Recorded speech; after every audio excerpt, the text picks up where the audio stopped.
You want me to put that on my Tudor?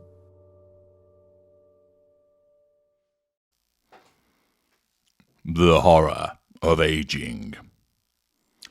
Grow old along with me. The best is yet to be, so said Robert Browning.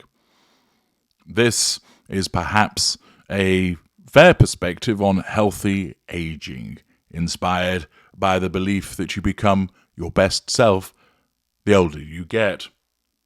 There are many people that embrace the fact that they are aging. This is something that none of us can escape. The inexorable march of time visits us all. Certain people accept that this is what happens, that the hair becomes thinned out, becomes grey or white. The skin loses its elasticity. The lines of life make themselves more known, around the eyes, the forehead, the mouth. Certain things head south. Musculature decreases. A stoop might occur.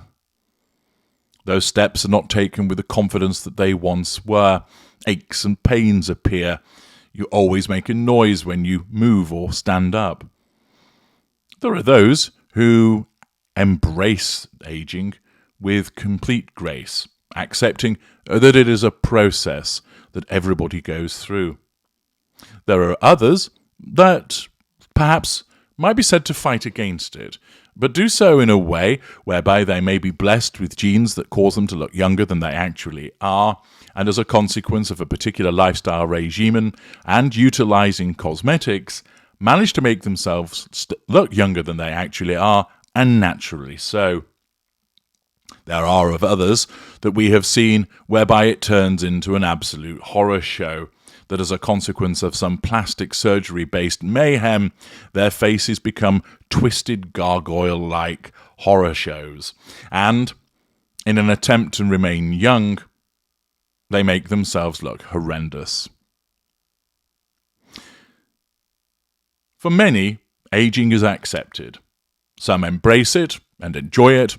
Others bemoan it, but accept that this is what happens. And then there is a group which really does fight against it, because it represents a real horrific threat to them. This group, of course, is the narcissists. When it comes to matters of appearance, somatic and elite narcissists are the ones that are most concerned about the way that they look, the clothes they wear, the fragrances that are adorned upon them, the body shape, the state of the teeth, the attractiveness, the hairstyle, the muscles, the curves, the expensive outfits, the places that are attended, that are there to ensure that the individual is seen by as many people as possible, all, of course, catering to the prime aims. Aging is a particular threat to somatic and elite narcissists. Some can deal with it, taking that threat in their stride. As I mentioned earlier, they may be blessed with particularly good genetic looks that make them appear younger than they actually are, and supplemented by a particular lifestyle and judicious use of cosmetic surgery, they continue to look fantastic no matter how old they become. Harry's wife is a somatic narcissist. This is a particular type of cadre, which embodies the preferences that she has. As a somatic narcissist, she's governed by a desire for money, material possessions, a large house, being seen in the places that matter. She is very much focused on her appearance, and the delusion that is her narcissism causes her to believe that she is beautiful, stunning, hugely attractive. This is why she repeatedly wears ridiculous outfits, because her narcissism tells her that she looks really good. Harry's wife is fighting against aging. Her age is given as 42, although there are others that suggest that she is a few years older. And it must be said that in recent years, age has certainly started to take its toll upon her.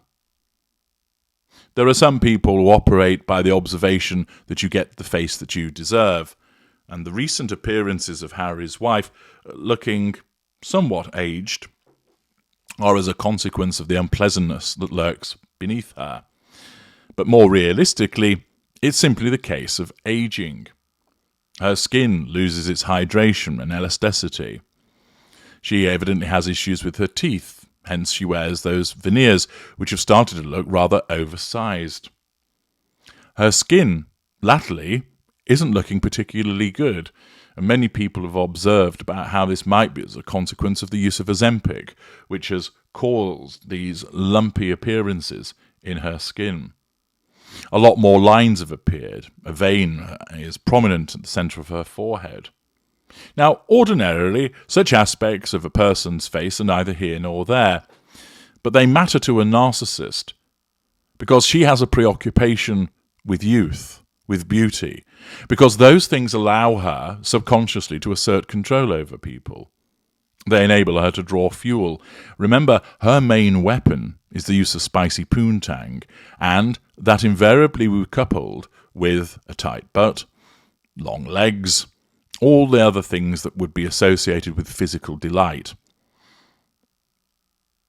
There are those, of course, who aren't concerned about that and would still enjoy having a tumble in the hay.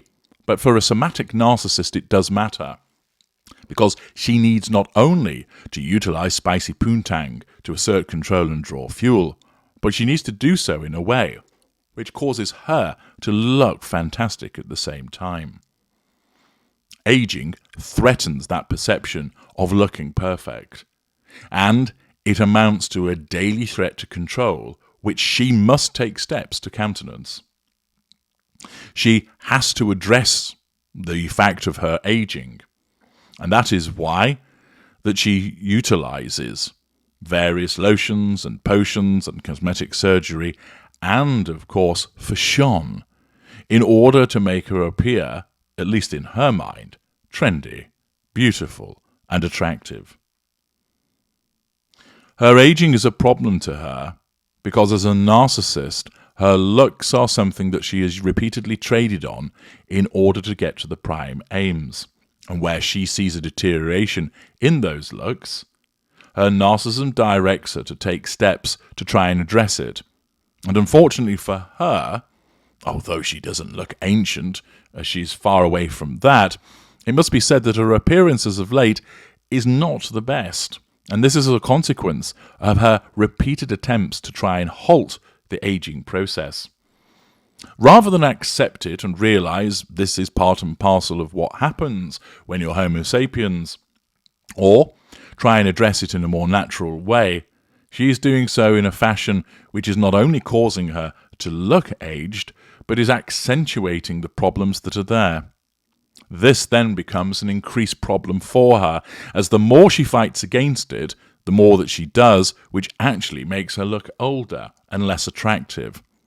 And therefore, she has to fight against this repeatedly.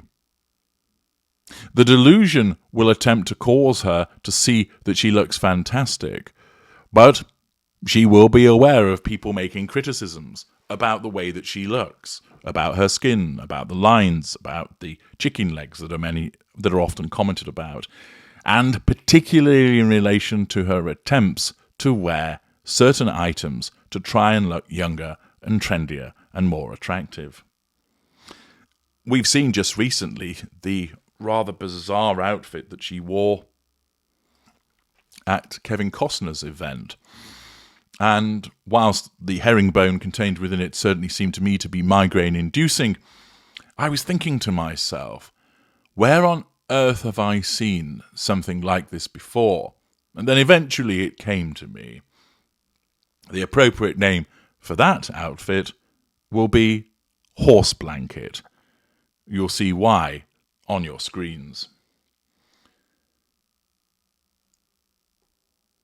The selection of an unsuitable outfit is driven by the delusion that she is attractive, but is also part of the fight against aging.